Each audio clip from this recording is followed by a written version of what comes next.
quarter clustered around the Palais Bourbon, the other in a lovely old mansion up in Passy.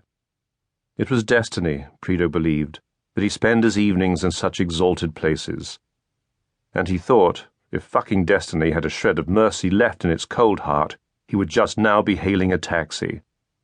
Fucking destiny, however, had other things in mind for the future and didn't care a bit what became of Prideaux, who felt in his heart terribly wronged.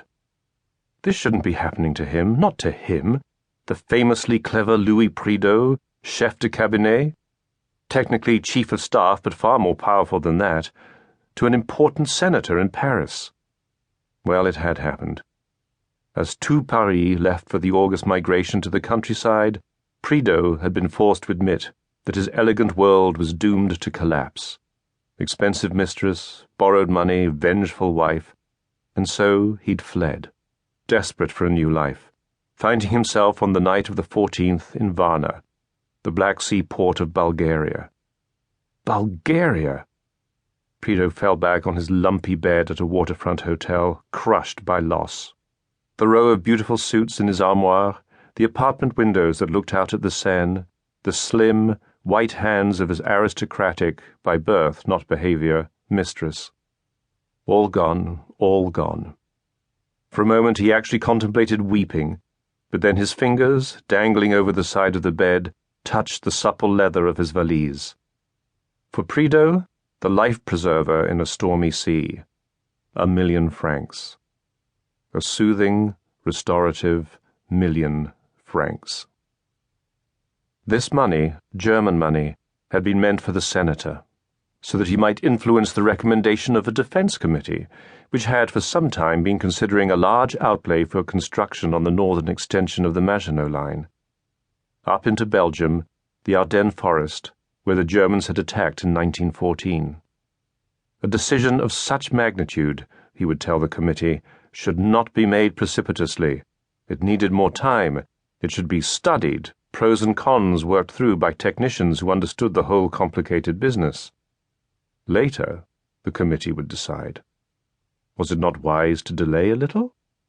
That's what the people of France demanded of them, not rash expenditure, wisdom. All that August, Prideaux had temporized. What to do? The suitcase of money for the senator had reached Prideaux by way of a prominent hostess, a German baroness named von Reschke, who'd settled in Paris a few years earlier, and using wealth and connection had become the ruling despot of one of the loftiest salons in the city. The baroness spent the summer at her chateau near Versailles, and there, in the drawing-room, had handed Prideaux an envelope. Inside, a claim ticket for the baggage office at the Gare de Lyon railway station. "This is for you-know-who," she'd said, ever the coquette, flirting with the handsome Prideaux.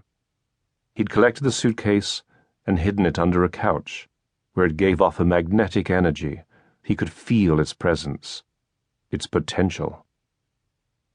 The senator was in Cap Ferrat, wouldn't return until the 3rd of September, and Prideaux sweated through hot August nights of temptation.